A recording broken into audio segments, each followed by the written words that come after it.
श्रीराम. साधक हो, सध्या आपण सद्गुरू श्री ब्रह्मचैतन्य गोंदवलेकर महाराज यांचे शिष्य परमपूज्य श्री बापूसाहेब मराठे लिखित श्री महाराजांनी बाबांना असे घडविले या आठवणी स्वरूपातील पुस्तकाचा आस्वाद घेत आहोत. तसेच रविवारी श्री महाराजांच्या काही भक्तांचे अनुभव ऐकणार आहोत. परमपूज्य श्री बापूसाहेब मराठे सांगतात, बिर्ला शेठ केशवरावांवर प्रसन्न झाले आणि काय म्हणाले, तुम्ही मागावं आणि मी द्यावं असं आहे. तुम्ही काहीतरी माझ्याकडे मागाच. आता एवढे कारखाने, एवढे उद्योग, जर त्यांनी असं म्हटलं असतं की 10 लाख रुपये माझ्या गोंदवल्याला द्या तर 1 टाकी दिले असते. नुसतं उच्चारायचं. काय सामर्थ्य आहे त्या उच्चारण्यात.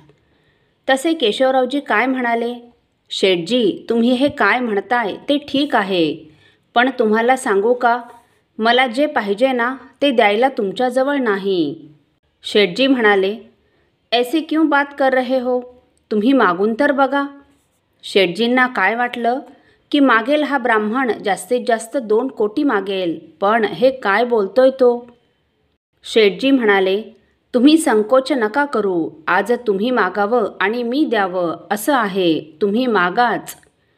बिर्ला शेठ फक्त पैशाच्या दृष्टीने विचार करत होते. तसे केशवराव म्हणाले, तुम्हाला मी पुन्हा पुन्हा सांगतो, मला जे पाहिजे ते तुमच्याजवळच नाही तर काय करणार. तसे बिर्ला शेठ म्हणाले, तुम्ही काय म्हणता ते मला कळत नाही. तेव्हा केशवराव म्हणाले, शेठजी तुम्हाला सांगू का, मला शाश्वत समाधान पाहिजे, मला आत्मज्ञान पाहिजे. कुठे आहे ते तुमच्याजवळ. आणि जी वस्तू तुमच्याजवळ अपरंपार आहे म्हणजे पैसा, तो पोटापुरता माझ्याकडे पण आहे. मला जास्तीची जरूर नाही. मला शाश्वत समाधान, आत्मज्ञान पाहिजे, ते तुमच्याजवळ नाही. ते तुम्हाला मला देताच यायचं नाही. मग काय मागू तुमच्याजवळ. शेठजी अगदी अवाक झाले. आणि मग त्यानंतर केशवरावजींनी उपदेश केला, तुम्ही या फंदात पडू नका, या पैशाच्या मागे लागू नका. याने कधीही कोणाच्याही मनाला शाश्वत समाधान लाभलेलं नाही, तुम्हाला लाभणार नाही. तुम्ही कुठेतरी सद्गुरूंच्या चरणापाशी राहून साधनेत राहा.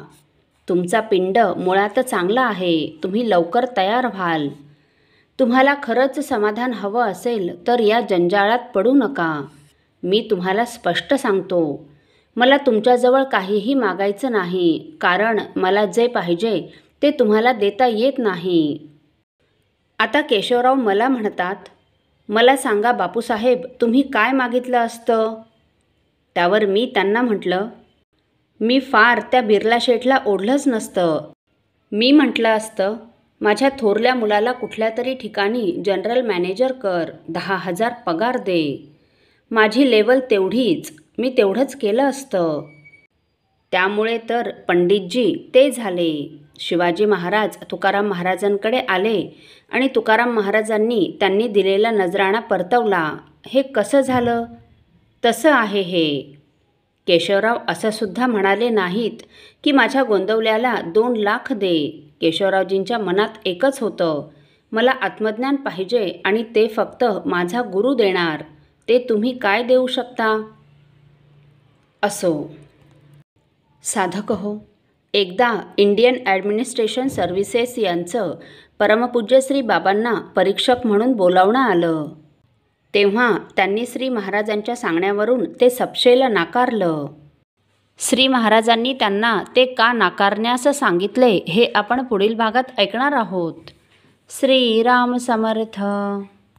आपल्यातील कोणा श्रींच्या भक्तांना श्रींचे काही अनुभव आले असतील तर कृपया आपण मला ते 9422843253 अथवा सुनील दादांच्या 9892608401 या व्हॉट्सअप नंबरवर कळवावेत अशी नम्र विनंती. श्रीराम समर्थ.